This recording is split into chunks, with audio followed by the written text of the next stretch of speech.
So today we're going to go to talk about crowdfunding. So if you have a business, product or project launch coming up, this should be really interesting to you.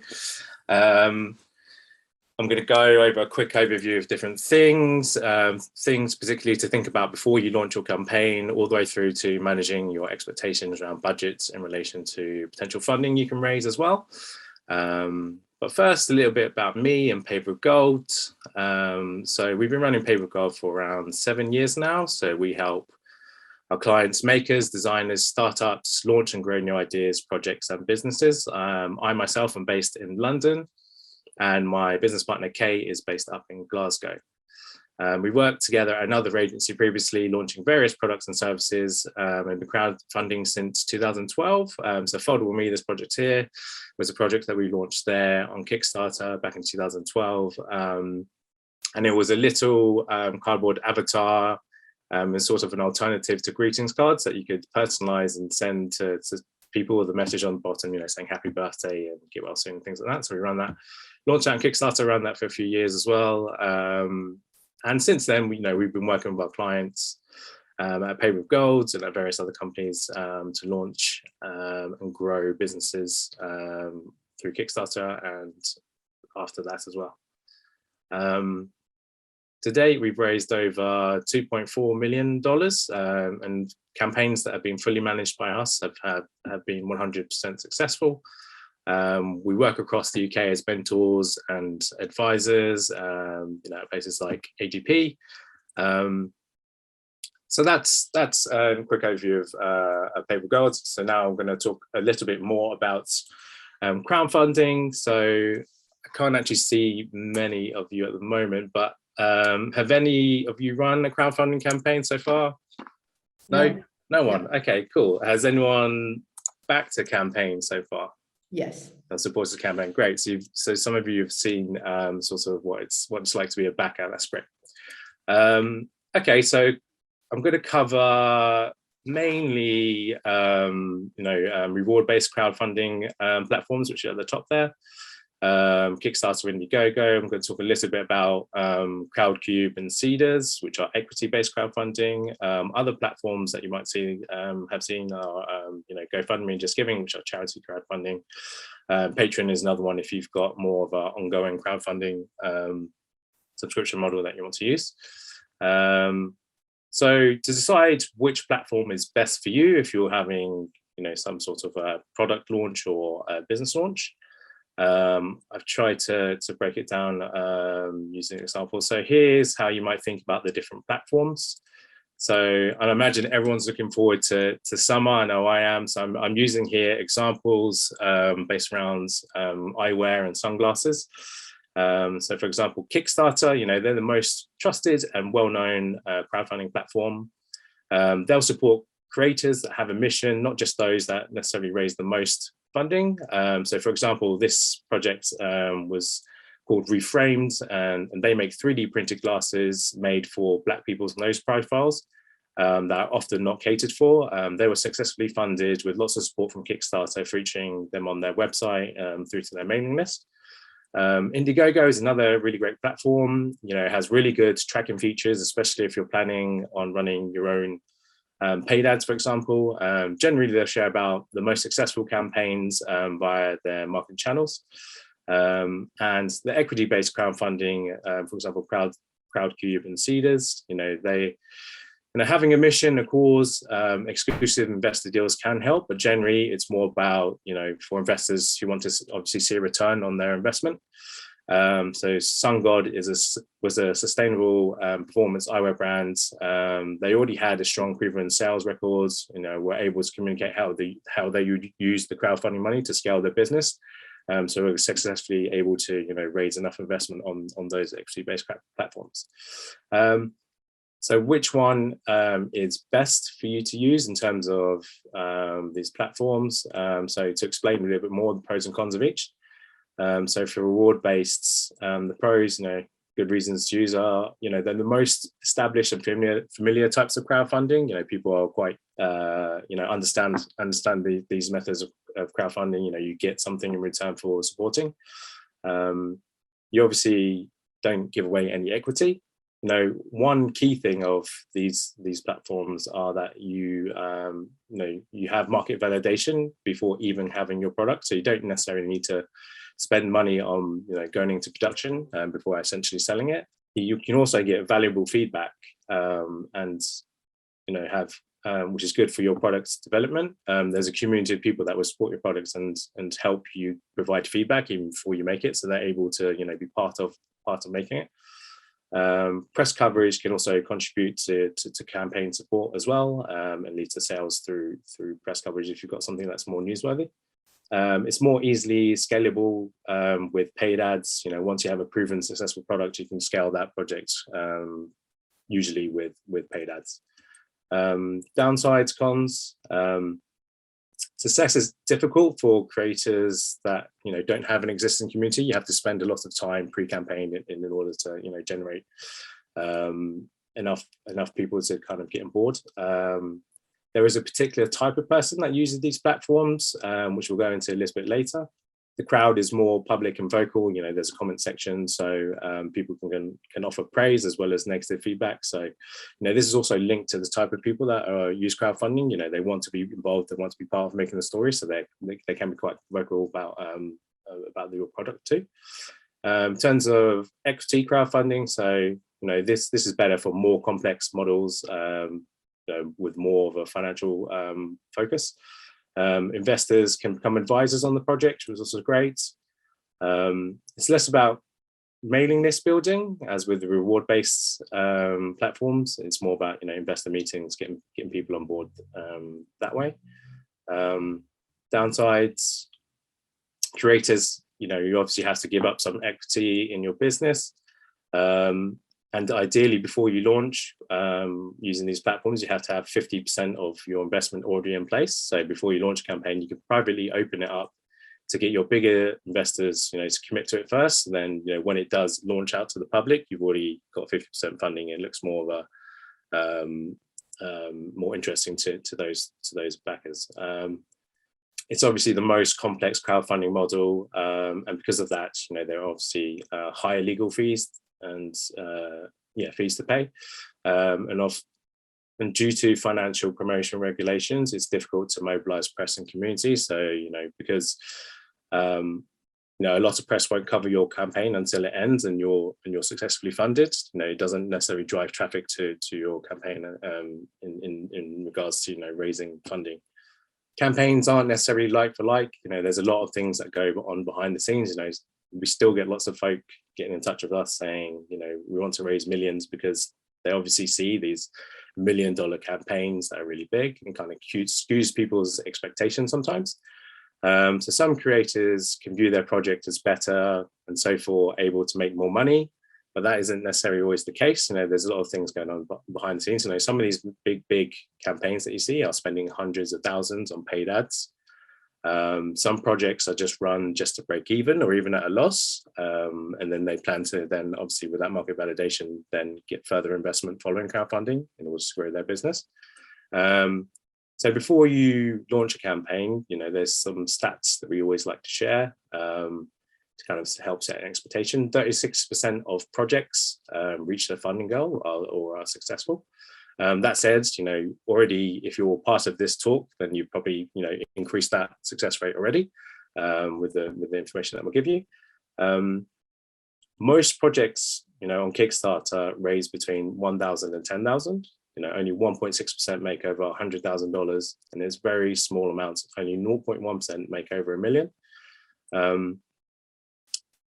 In order to become successful, 20% of projects, or 80% of projects that hit 20% early on go on to get funded. So it's really important to get that initial support. It's really key in order to be successful. So where do backers actually come from? Like how do you get them? Of course, you do get some traction on the platforms itself, but you can't just go on the platform and expect people to find it. The key thing that you want to do is, or the main people that you want to do get on board first is your personal network. Build up community, family and friends are also a good source for this. Going to events, showing people your products. You want to grow and galvanize support from this network. Additional ways, you want to build proof by getting attention from press, blogs, influencers, and brands, getting them to also endorse and share about your project. And the other source is, as I've been talking about, paid ads, particularly on Facebook and Instagram.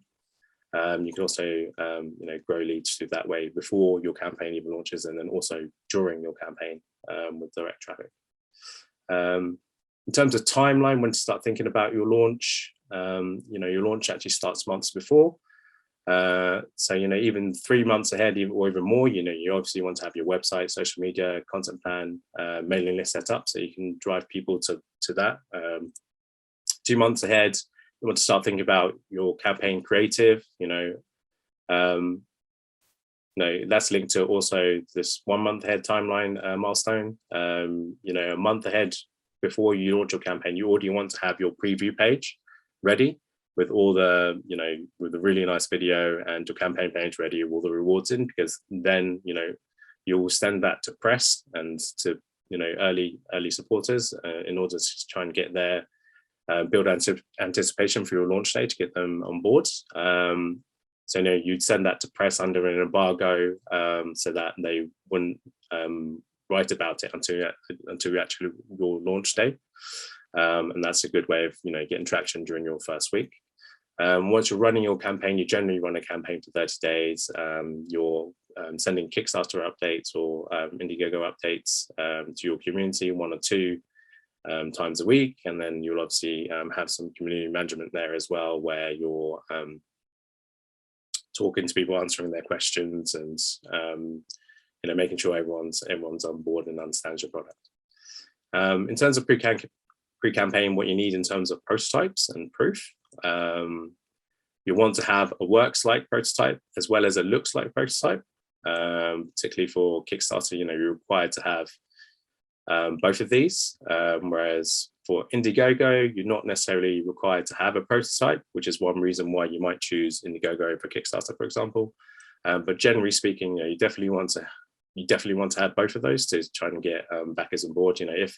If you launch a project without showing your prototypes, people can become skeptical that you're too far away from actually being able to fulfill the product. So it also impacting your success rate.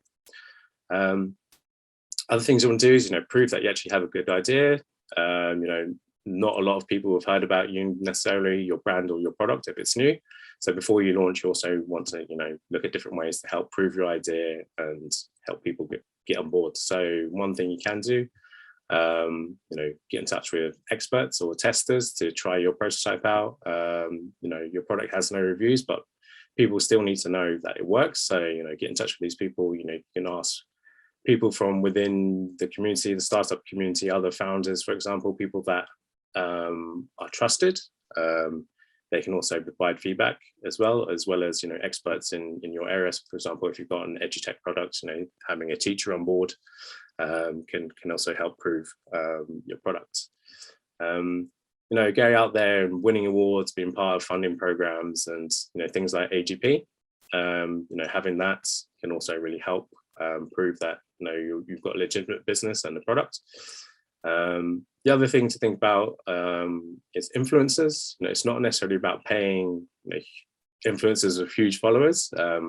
They can rarely drive traffic to a campaign at the crowdfunding stage, and can cost hundreds to thousands of pounds per single post. What we focus on, what we like to tell our clients to reach out to, are targeting the influencers. You want to necessarily not go for the ones with the biggest following, but ones that are trustworthy and respected within the community. You want to get them to provide positive quotes to help you share as part of your campaign and your campaign page and on social. So for example, we worked with Lightlock, who are based in Swansea. They make flexible bike locks. And ahead of their campaign, we sent locks to thebestbikelock.com. All this guy does is test bike locks and reviews them. So he's the perfect person to be able to test it. He ended up sharing it for free on launch day, and in return, what we offered was just for him to be amongst the first to try it out. So yeah, he gave really positive feedback and was really helpful in persuading backers to support the campaign.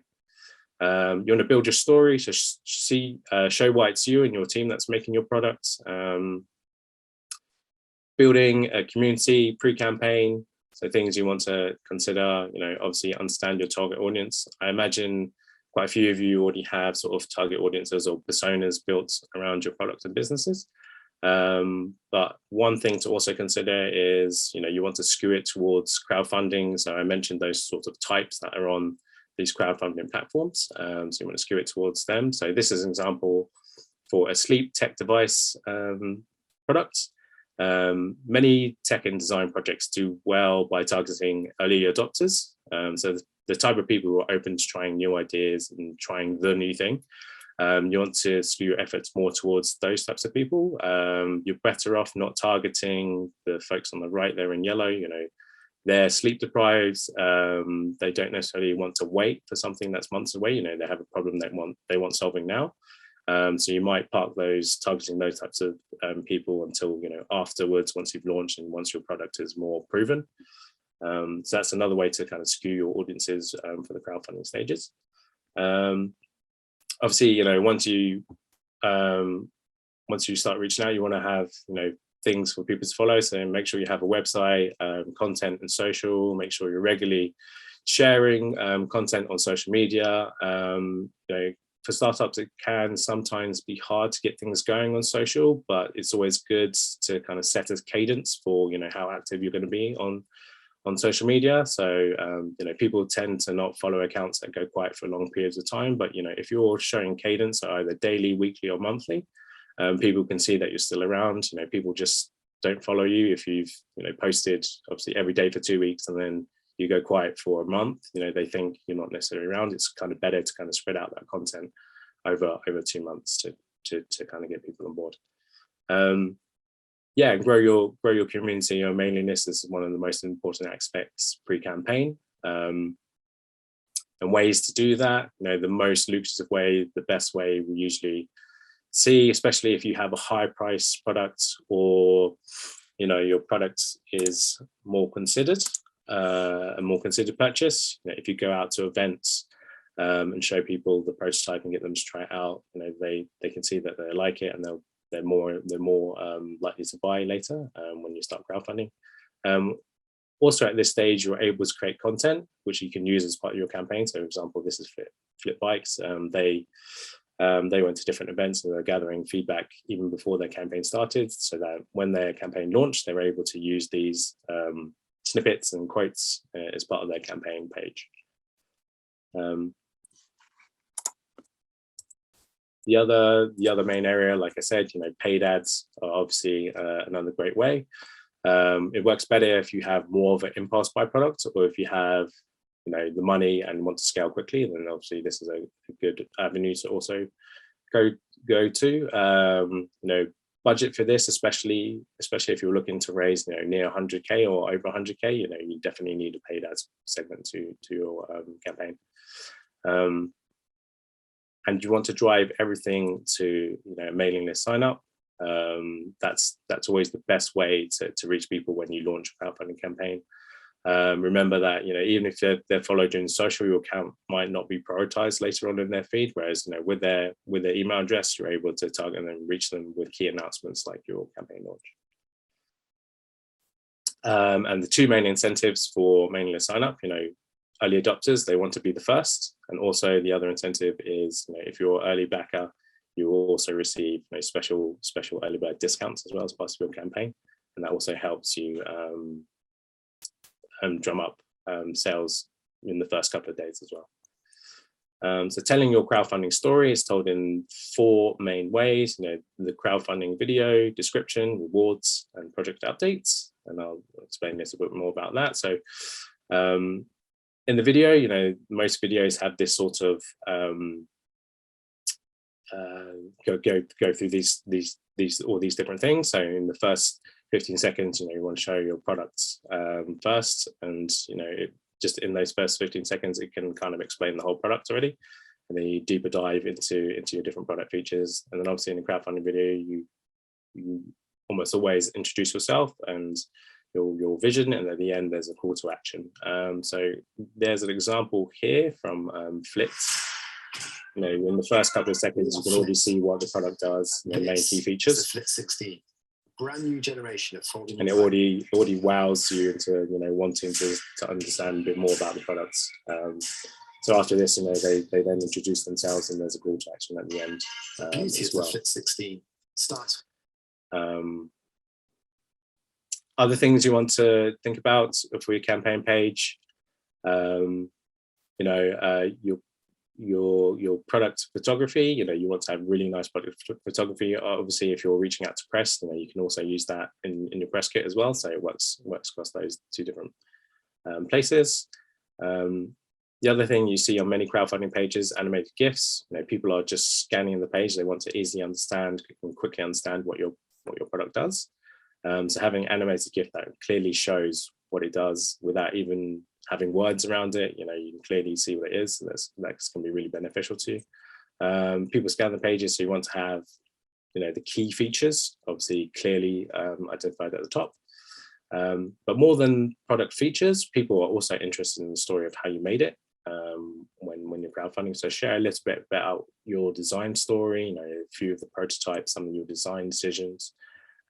Describe how you got to where you are with the final product that you pitch into them. People also want to see that you've really thought about things, so gather feedback when you're testing. So here for an EdTech product that we launched, we tested it with kids, but you know, we also created content alongside that, which we then use as part of our campaign later as well. So not only just helping us build the products, but also create content for our campaign. Similarly, for another client, you know, we showed the founder talking with a Mums in Tech group about the benefits of his sleep tech product for kids.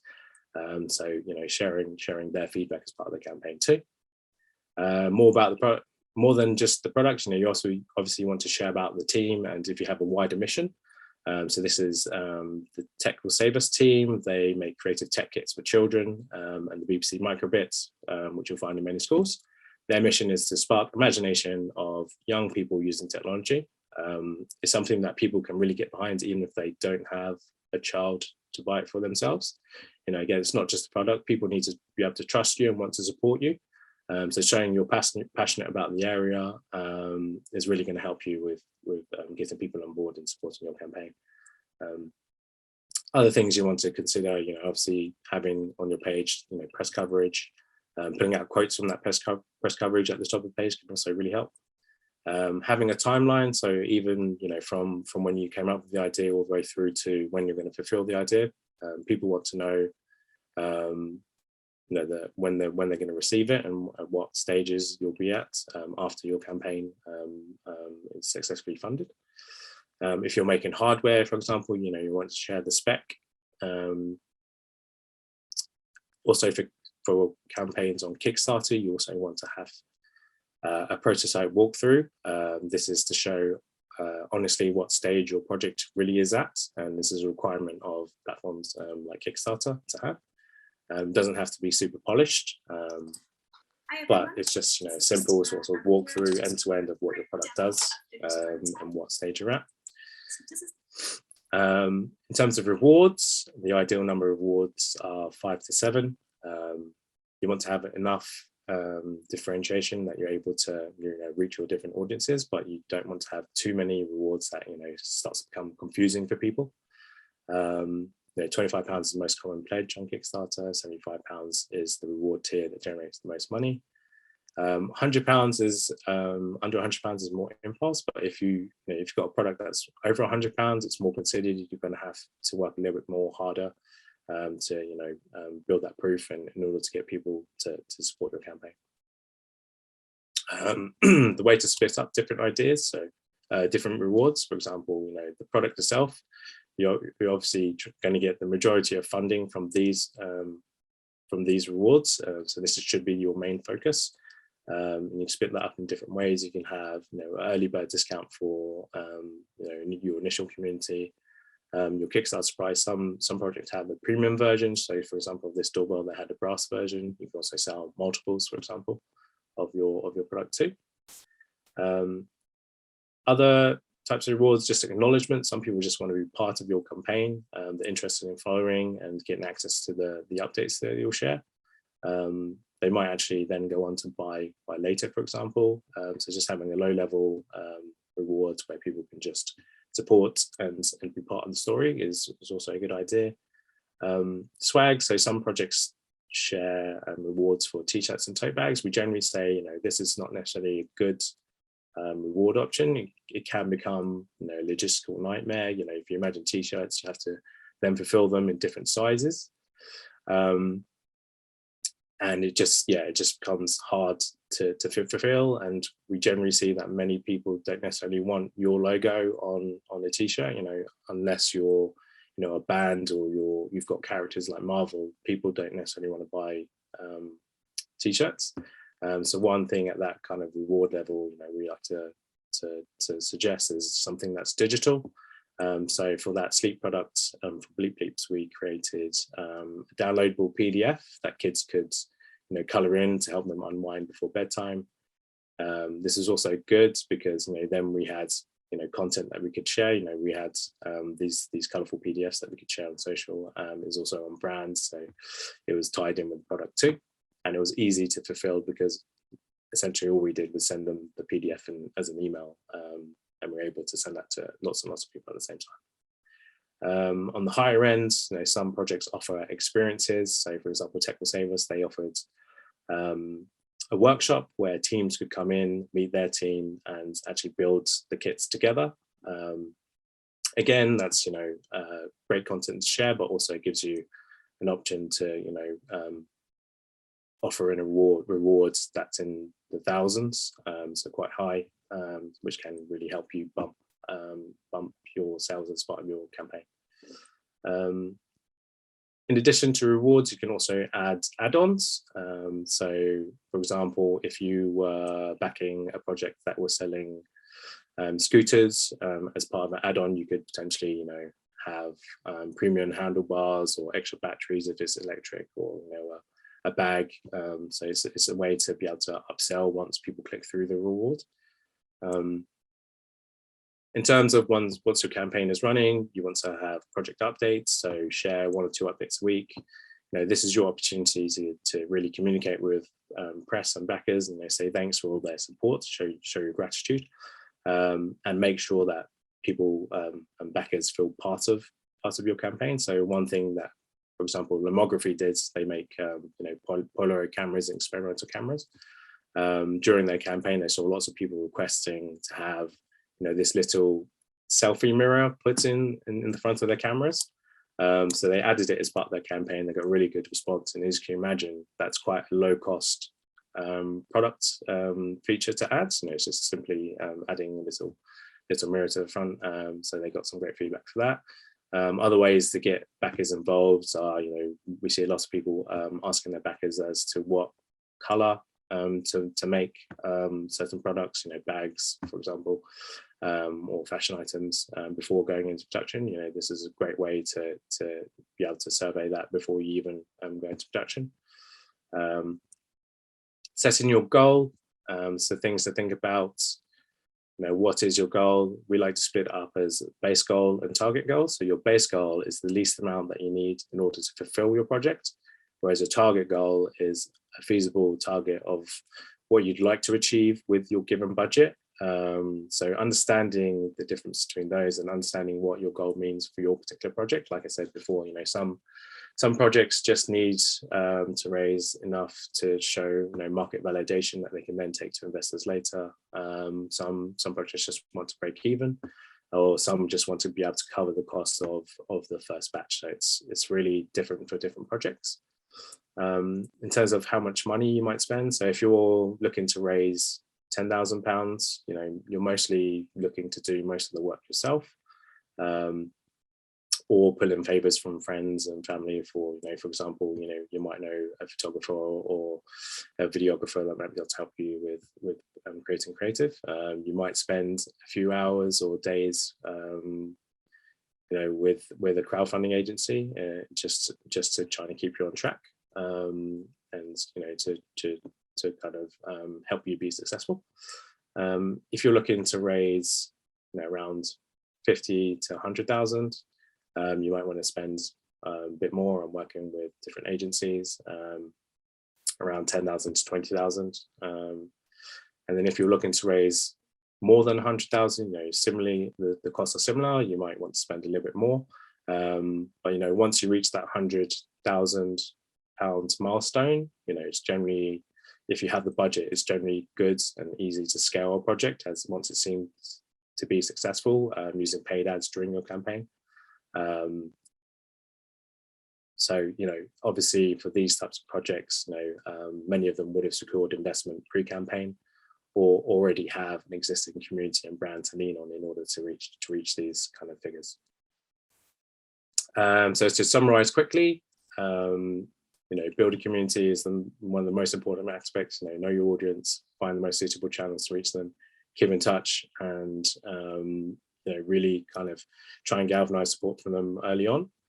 How to reach a goal, make sure you're planning ahead, build proof through press, influencers, and experts, and make sure you have enough in your mailing list before you launch. So we actually have a simple Excel spreadsheet which kind of calculates a pre-campaign projection that helps us advise on whether a project is likely to succeed or not. So much of that relies on having enough people on your mailing list before committing to actually launching in order to increase that success rate. So yeah, that's a quick intro to many things to do with crowdfunding. Hopefully that was useful. We covered quite a bit there, so I'm happy to go on and take questions from people. Thanks, Richard. Lots of info there. Does anybody want to come off their mics now and have any comments or questions you'd like to ask Richard? Well, I think I'm an RM, Richard, and I do I work with all the pre-starts. So I can't believe that only Tim's here because so many people asked for the course, which this would have been super useful for them because they would know the difference between all the different types of crowdfunding, which is a question they always ask me. So I just assume if you're an RM, if you're a coach on the AGP, you just may be getting lots of emails off me. Yeah, of course. Yeah, just send over an emails. Yeah, for introductions.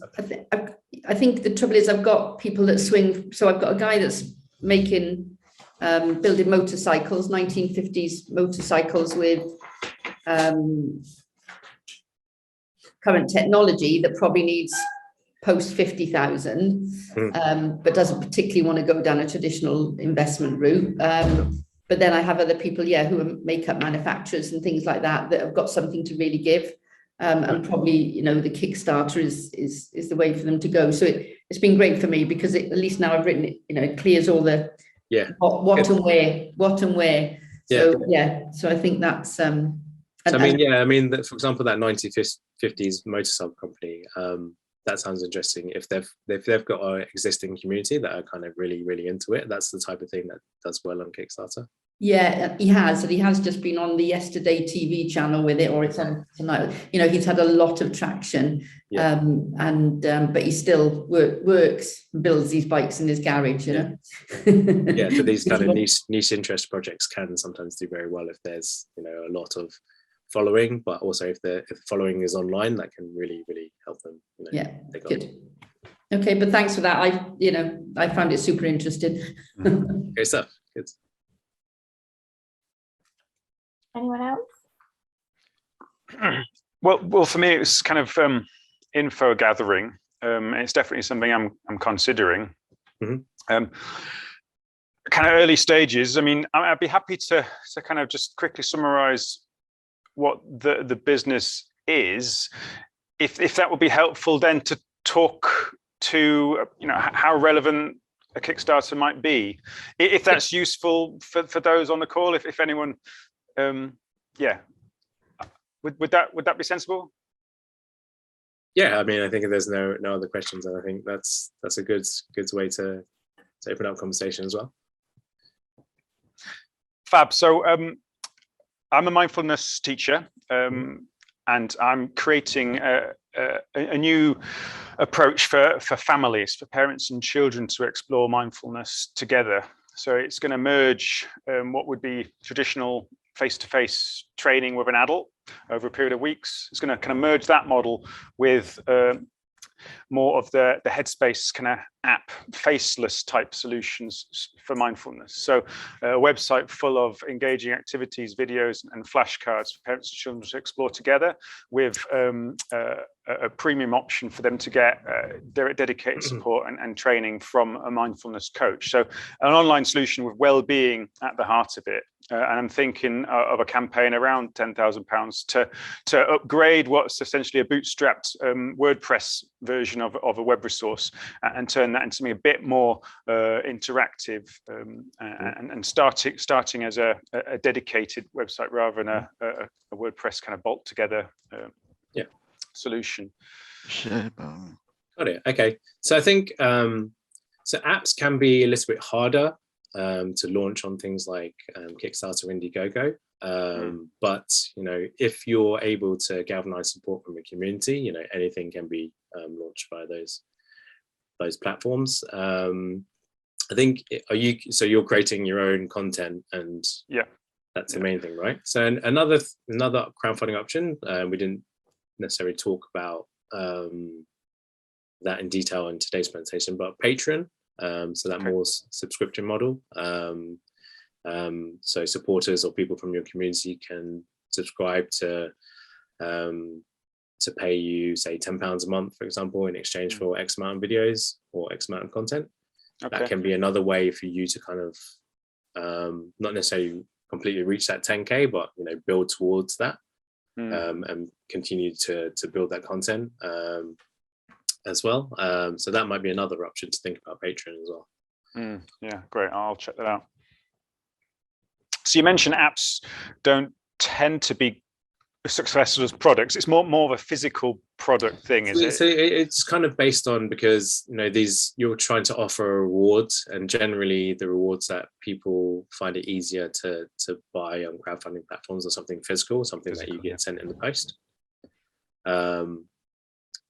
I think, but if you are able to reach a community that of people that kind of want to help you reach towards that 10K in order to unlock further content from you, that can definitely work. But yeah, you then offer them, I guess, that premium subscription in return, for example. Yeah, that's kind of one of the options on the list, isn't it? Okay, that's really helpful. I guess so with the physical products, because you have a prototype that you're able to give to people, it's easier to kind of galvanize support from them. Whereas with an app, I think it's harder to then be able to share or communicate the version once you've reached 10K to people with the version you currently have. So I've got a live basic version of the website, which looks great, with videos and content on there, and it wouldn't be a massive step to have mock-ups of what we envisage the additional features being, if you like. So we can have visual mock-ups fairly easily. Again, it's not a physical product, but it's still a product that they can kind of see and even try without receiving it in the post. Got it. So if you're able to get enough people to try it and then sign up to a mailing list, showing their intent to pay for a premium version, and that could be a way of generating that mailing list before you go to crowdfunding, making sure that you have enough people on that mailing list before you launch a campaign.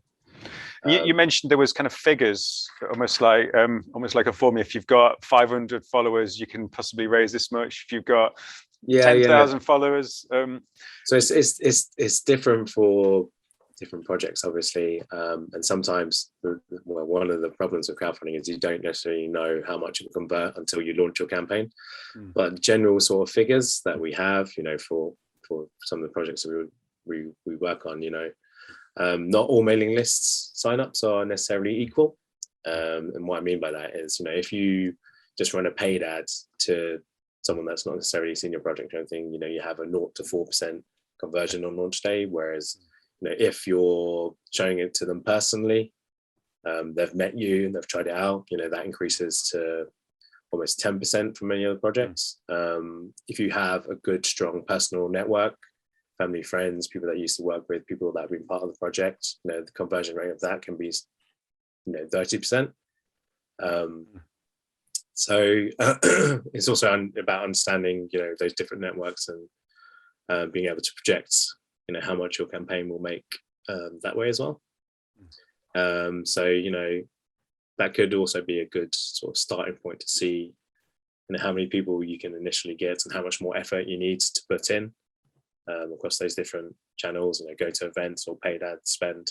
How much money or time you're going to put into those in order to reach that 10K, for example. Yeah. Thanks, Richard. Cool. Is there anyone else that had any other projects they want to share or any questions? Hi, Richard. Hi. Hi, I thought the section was quite good. Good. Yeah, it might not be applicable to everyone, but it definitely gave me a good background in crowdfunding. Do you actually support businesses in going down this route? And how much have you been able to assist a business to raise? Yeah, so we work with many different projects that launch on Kickstarter and Indiegogo. Some projects we work with, they're smaller people that just want to raise, say, 5,000, 10,000, and of that we sort of offer a package where it's more, either through our mentorship programs like AGP or we have little one-to-one 1 hour calls that we have with them, all the way up to startups that are more established, that have already existing products that kind of want to galvanize support from their community for a new product launch, of which we will then help them deliver the full kind of crowdfunding campaign. So we're quite flexible, and we work with various different clients. We also work with Kickstarter themselves, so we're actually the UK team that looks after sort of their PR and outreach now in the UK. So we have close relationships with some of these platforms too. Right. So have you actually, assisted any company to raise money using this route? Yeah. So in terms of what do you mean by company? All yeah, a startup. How much were you successful to raise? Just trying to test the market. Yeah, I mean, so for the last campaign that came through Kickstarter was called Box. So it was a at-home boxing workout that you could do with smart gloves. I think that went on to raise over 200,000 on the platform on Kickstarter. That was combination of strategic support from Papergold, as well as support via the Kickstarter, sharing it on their marketing platforms too. Right. So yeah, so there's just last week the Kickstarter record was actually broken. So the most funded campaign to date before that was the Pebble Time smartwatch, which went live on 2015, and last week a campaign broke. I think they're currently on $26 million. Wow. Right. So they broke the record for that. I think Pebble Time Watch was at $23 million. So last week that record was broken. And that was actually done by a fantasy author. So he released 4 novels on the Kickstarter platform and self-published 4 books, which broke the records. And obviously he for many years has been growing a community online, and that's why that project did so well. But yeah, so that's kind of the scopes of different projects that you can see on the platform. Like I said, some make 10,000, some make 100,000, some can scale quite easily to $1 million. The ones that do really well, like I said, the things that have niche communities that people can really get behind. If you have a design or tech innovation, because of those early adopters, people want to be the first to try those projects out. Those ones can do quite well organically as well. So physical products is what you recommend, isn't it, to go through? Yeah, generally for Kickstarter or Crowdfunding, physical products do well. If you have a more complex idea or service, sometimes equity-based crowdfunding can also be an option too. But for that, you of course need to have 50% of investment already in place. So for example, if you want to raise £200,000 and give it away as equity, you already need to have 100,000 from an investor already at play before you even try to launch a campaign. So it can be a good way to kind of if you have investor interest to be able to top it up via crowdfunding means to then take it to grow. So I mean, how do people that list or go to crowdfunding to raise finances protect their product or their idea or their invention? Because you are opening it up to the web, isn't it? Yeah. So that's a question that we often get. So some of them they do get patent pending, which gives them some protection, but obviously that can cost quite a bit of money early on. The other thing that we see projects do is if they're the first to market and they're able to fulfill their products before those bigger companies can then potentially take that idea, then that can also help. But yeah, that's one of the concerns that some projects have. Thank you. Fantastic. Is there any more questions from anyone? Nothing in the box. I think we're good, yeah. I can ask a quick one if that's all right. Yeah, of course. So you mentioned that the campaigns need to be quite time bound. Is that hard kind of written into it, or can you define it to be like 2 months, or can you have a kind of a series of kind of 1 month campaigns kind of almost set up to kind of build towards a kind of a bigger goal, but in bite-sized chunks? Is that something that happens? So I think you could potentially do that, but I think once it's kind of hard to get people to support something if it's not something new.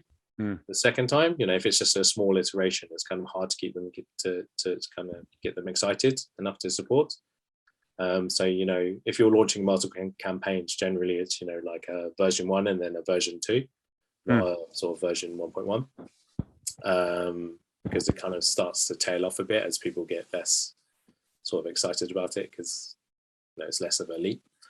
For example, that's why Patreon might be a good example if you're looking at more kind of building it slowly rather than kind of big impact. That can kind of help you iterate towards a bigger. Right, I'll definitely check out Patreon. Thanks, Richard. Great. Okay, thanks Richard, for giving up your time this morning or this afternoon now, and for everybody joining us as well. I'm guessing people can contact you if they think of anything else they'd like to ask. Yeah, of course. Yeah, I mean, visit papergold.co. We've got a blog with different projects and different tips and things. There's also a mailing list for you to sign up. My email address is richard@papergold.co. So if you've got any particular questions that you think of after this call, feel free to get in touch as well. Fab, thanks very much. Thanks everyone for joining us then. Have a good rest of the day. Thank you. Thank you. Thank you. Cheers. Bye. Bye. Bye. Bye.